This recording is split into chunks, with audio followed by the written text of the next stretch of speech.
Vamos lá resolver algumas questões da Guia de Estudo 1 do Física para Ciências Biológicas, da Emiko Okuno. A questão 1 é apenas uma comparação das expressões para as forças elétrica e magnética. Nós vamos pular então aqui para a questão 2, que diz: dê 3 exemplos de forças explicitando sua origem ou suas origens e características. Aí nas aulas anteriores nós já vimos vários exemplos, né? Que eu vou só repeti-los. Nós temos a força gravitacional, que a origem é a atração entre as massas dos diferentes corpos, né? Aí nós temos também a força elétrica, que é a atração ou repulsão entre as cargas elétricas dos diferentes corpos.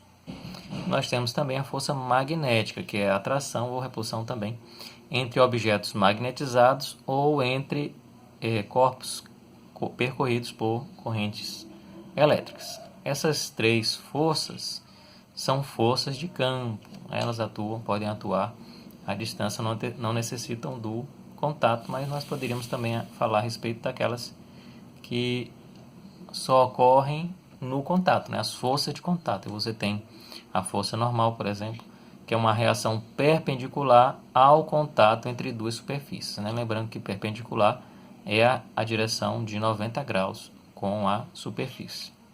Aí você também tem a força de atrito, que é uma resistência ao deslizamento entre duas superfícies. E um terceiro exemplo, você tem a força de compressão ou tração, né? Que é a compressão ou tração dos corpos devido a um outro agente, né? Um agente externo. Aí você teria até um exemplo simples, os corpos na atmosfera, imersos na atmosfera, recebem uma compressão do ar atmosférico que vai gerar a pressão da atmosfera. Ok? Questão 3. Com base em que tipo de força se estudam, letra A, os movimentos dos planetas? A gente já tinha comentado anteriormente, né? O movimento planetário é devido à força gravitacional, né? Entre o Sol e os planetas, os diferentes planetas. Aí, letra B, a atração de papéis picados por um pente atritado. Letra C, o passeio de um mosquito na superfície de uma poça de água. Letra D, a simetria hexagonal dos cristais de água. Nessas 3 alternativas, a resposta é força elétrica. Ok? Lá você vai ter diferentes cargas entre o papel e o pente, na letra A. Na letra C você vai ter a atração entre as moléculas de água, que causa um efeito que nós chamamos de tensão superficial. Essa tensão, que é a atração entre as moléculas de água, que permitem que o mosquito pouse na superfície sem se molhar, né? As moléculas preferem ficar ligadas entre si do que com o mosquito. Letra D, a simetria hexagonal dos cristais de água também vai ser a atração elétrica entre lá aquelas diferentes cargas que você encontra na molécula de água, né? Você lá tem aquela polarização que acontece na molécula de água, né? Com as partes positivas e negativas, que vai gerar a simetria hexagonal. Mas em todos esses casos, nós temos força elétrica. Lá. As questões da 4 até a 7, nós temos algumas considerações sobre a força da gravidade, algumas comparações, né, com a força peso. A gente até discutiu um pouco, né, que você tem a fórmula geral da força da gravidade e a fórmula simplificada para o peso dos corpos. Dá para a gente relacionar as duas, que é o trabalhado nessas questões. Eu vou pular aqui para a questão 8. Porque as vértebras lombares, localizadas na parte inferior da coluna vertebral humana, são maiores do que as cervicais, logo abaixo, e também das torácicas. Aqui, para a gente entender, eu fiz um desenhozinho aqui do corpo humano. Aí você teria as vértebras cervicais, essas logo abaixo do crânio, elas suportam só o peso do próprio crânio, né? Aí você vai descendo, você tem aqui o tórax, né? Aí as vértebras torácicas devem suportar o peso do crânio e do tórax. E descendo do final da coluna, você teria as últimas aqui, que nós chamamos de lombares, que vão suportar todo o corpo praticamente, né? A cabeça, os membros superiores, tórax, né? E toda essa parte aqui que nós chamamos de bacia, né? Então, por que elas são maiores? Porque elas devem suportar uma força maior, né? Uma força maior. Lá embaixo elas devem suportar uma força maior do que lá em cima, ok?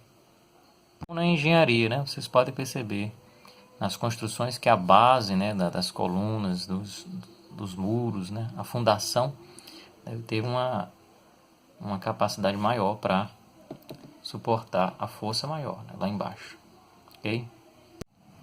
As questões da 9 e a 12 falam mais de força de atrito, né, explicitando os detalhes dos atritos estático e cinético, comparação dos dois.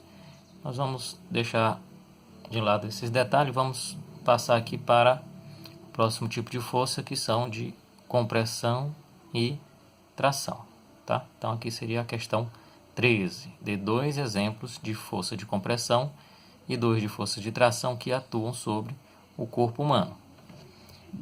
É simples, né? Compressão, por exemplo, você tem as vértebras, a gente acabou de ver aquela questão da coluna vertebral. Quanto mais embaixo, maior pressão vai suportar as vértebras, elas são comprimidas. Os joelhos também são comprimidos, né? A bacia seria outro exemplo. São todos casos de compressão no corpo humano.